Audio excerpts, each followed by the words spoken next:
Sheriff Scott Israel would never blame his own repeated failures for the shooting at Stoneman Douglas High School. Instead, he needed to blame an organization that was not involved, the NRA.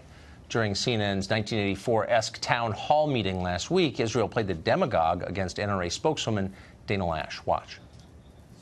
You just told this group of people that you are standing up for them. You're not standing up for them until you say, I want less weapons.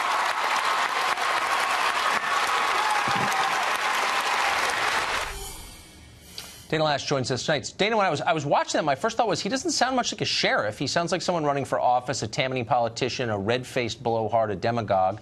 It doesn't sound like something a law enforcement official would say in a town hall. What do you make of that? I completely agree with you, Tucker, and I'm so glad that you're talking about this, because this is ultimately, this is the failure, and this is where the failure took place. It was with this man and his leadership as Broward County Sheriff. And I'll have everybody know, Tucker, as well, before the sheriff took that stage, him and I sitting up there for this town hall, he was allowed to go out and give a rally-style speech in which he railed against special interests and was naming the NRA and really setting the stage up to go after 5 million law-abiding innocent Americans who didn't get all of the 45, I think is what BuzzFeed reported, tips that his office received.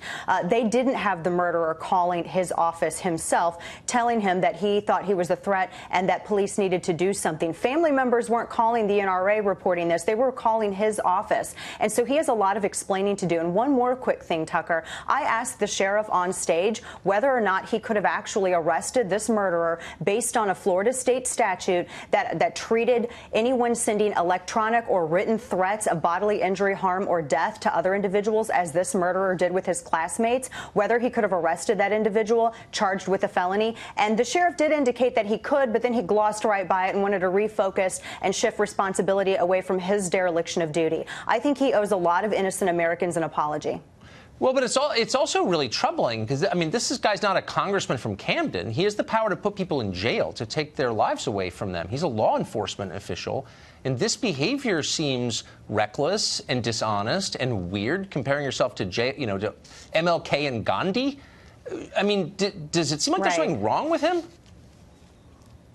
And, you know, you mentioned that Game of Thrones quote, the lion doesn't worry about the opinions of the sheep. Well, he mentioned that again yesterday in a radio interview with a South Florida station, and he was attacking all of those, including the congressman that you just had on, the lawmaker that you just had on, the state of Florida, who was calling for his resignation.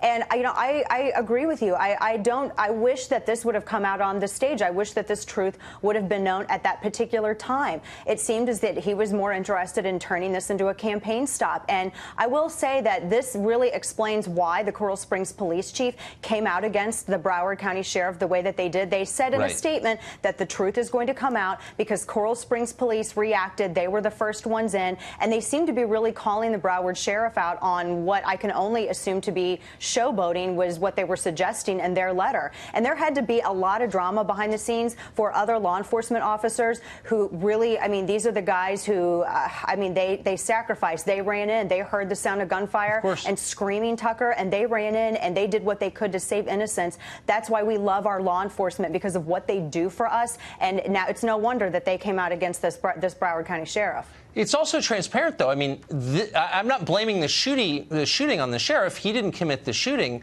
but a series of missteps by his agency allowed it to happen. He's culpable in some way, and yet he's diverting all the attention to others.